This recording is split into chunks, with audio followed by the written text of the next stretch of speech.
নমস্কার। ৩২ size Chinese shirt কীভাবে cutting করতে হয় সেটা আজকে আমি তোমাদেরকে দেখাবো। শার্টটি কাটিং করার জন্য যে মাপগুলো দরকার সেগুলো আমি উপরে সূত্র সহকারে দিয়ে দিয়েছি।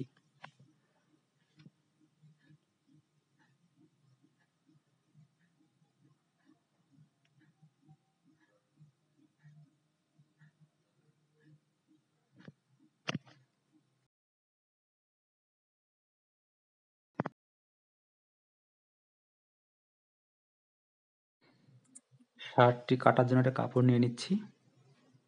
কাপড়টির উল্টো সিধা দেখে নিলাম, দুভাজে ভাঁজ করলাম।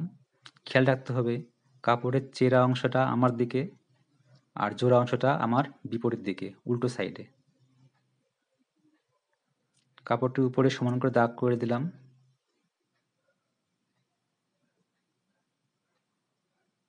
দুই ইঞ্চি নিচে একটা দাগ করলাম, যেটা পুট লাইন তৈরি হবে। মিলিয়ে দিলাম। ঝুল ২৭.৫, তার সঙ্গে যোগ ১ = ২৮.৫, ২৮.৫-এ একটা দাগ করলাম। উল্টো দিকে দাগটা ঠিক ২৮.৫-এই করলাম। দাগটা মিলিয়ে দিলাম।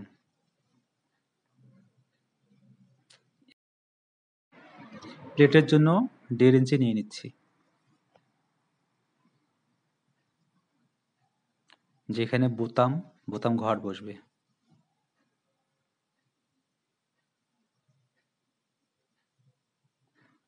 পুট ১৭, তার সঙ্গে ভাগ ২ = ৮.৫, তার সঙ্গে যোগ ১ = ৯। ৯ ইঞ্চিতে দাগ করলাম। পুট থেকে বগল নামবে ৬ ইঞ্চি নিচে।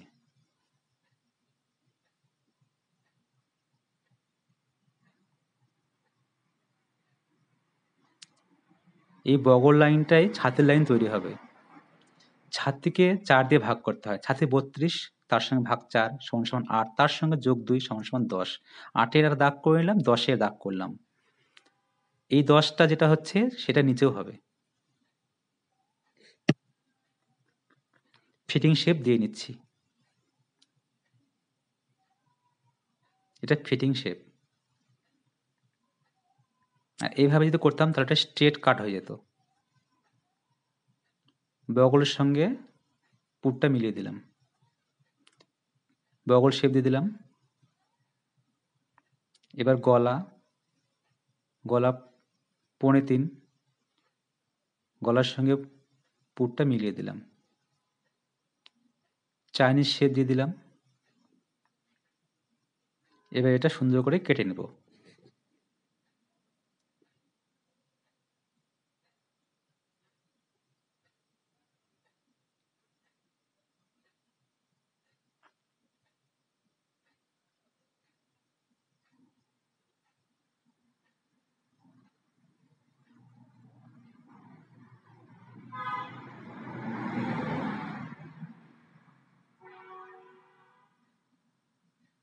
প্লেট পেস্টিং করার জন্য পয়েন্টটা করে নিলাম, যাতে পরে হারিয়ে না যায়।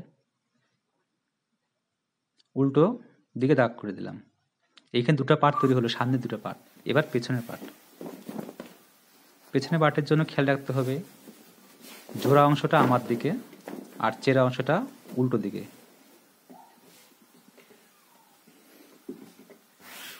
উল্টো দিকে ভাঁজ করে নিলাম। এবার যেই সামনের অংশ যেটাতে ড্রয়িং করলাম সেই অংশটা আমাদের লাগবে।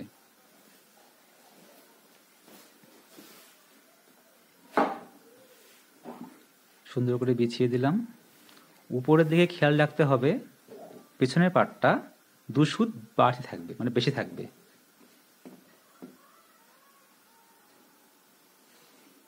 আর আমার সাইডে ২ সুত কম থাকবে নিচের পার্টটা, মানে পেছনের পার্টটা। পেছনের পার্টে সেরকম কোনো কাজ থাকে না, জাস্ট এইভাবে ভাঁজ করে নিয়ে এটা কেটে দিলেই হয়ে গেল।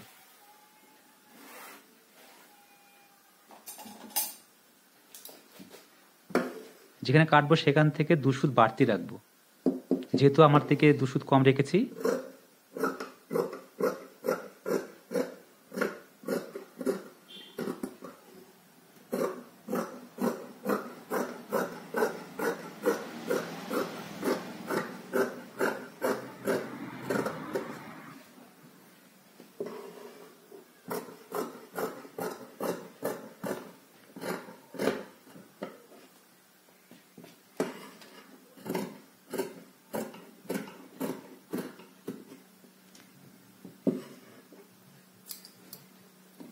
পেছনের পার্ট কাটা হয়ে গেল,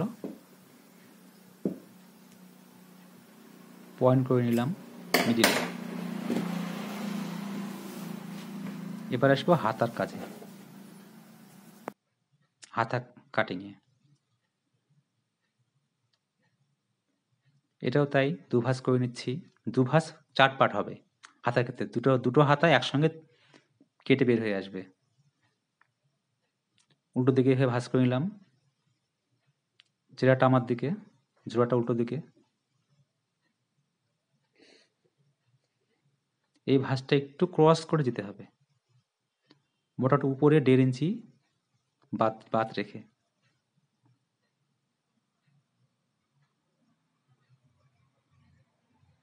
ভালো করে সমান করে নিলাম। এবার স্কেল দিয়ে সমান করে দাগ করে দিতে হবে।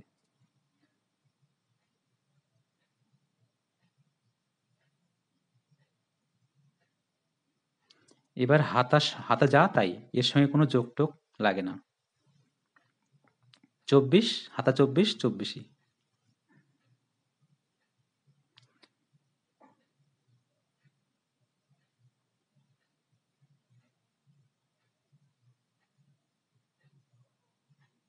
তিন ইঞ্চি মাইনাসে দাগ, মানে নিচে 3 ইঞ্চি নিচে দাগটা মিলিয়ে দিলাম। এবার মোহরির জন্য যে সূত্র দেওয়া আছে 7/2 = 3.5, তার সঙ্গে যোগ 2 = 5.5, 5.5 দাগটা করে নিলাম। দাগটা এটা ফিটিং শেপে মিলিয়ে দিলাম। এইভাবে এই শেপে হাতাটা কাটলে হাতার খুব সুন্দর ফিটিং আসে। রাউন্ডটা বগলের রাউন্ড দিয়ে দিলাম।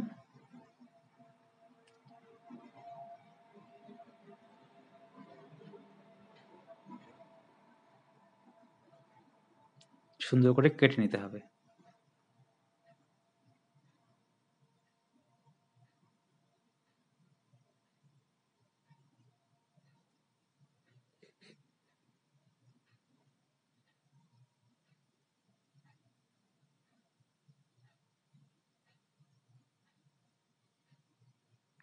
ঠিক মিডিলে পয়েন্ট করে নিচ্ছি। এবার তাল পাট বের করতে হবে। উপরে যে পাটটা যেটা ড্রয়িং হলো সেটাতে তাল পেট বের হবে, মানে কেটে নিতে হবে। আর তার ঠিক এ পাশটা আমরা যে গুলফি লাগাই, হাতে গুলফি লাগাতে হয়, মোটামুটি 3.5 ইঞ্চি চওড়া রেখে উপরে 5 ইঞ্চি লম্বাতে চিড়ে নিতে হবে, কেটে নিতে হবে।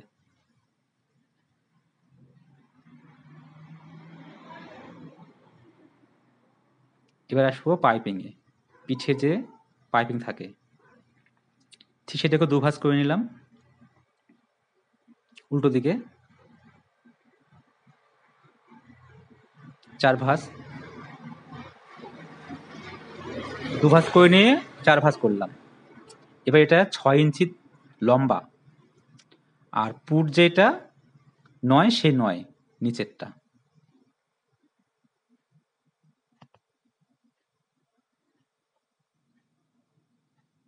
পুট যে 9 ছিল সেই 9।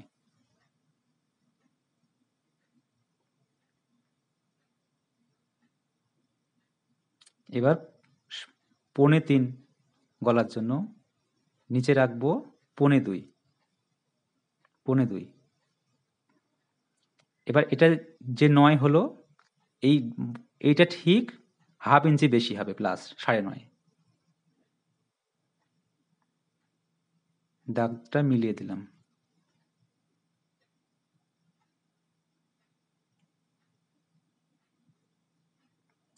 গলার রাউন্ড শেপ দিয়ে দিলাম। এবার এটা কেটে নিব।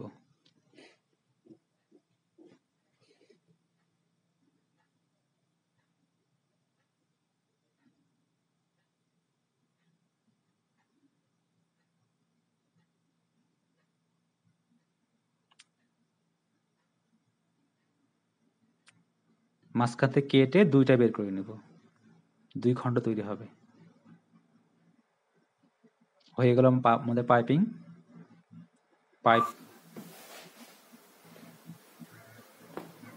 পাইপিং হাতা, পেছনের পার্ট,